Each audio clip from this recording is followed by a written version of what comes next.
me che ho imparato a rappare dalla scuola di rap Stronzina Bellina. E questo è il mio rap.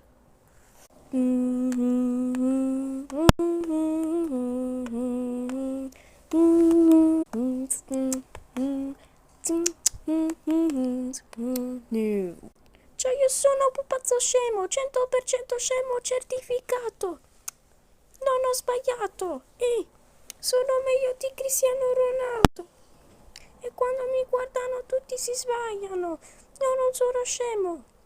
Il nome di pupazzo scemo è per intendere che tu sei scemo. Sono meglio di Cristiano Ronaldo.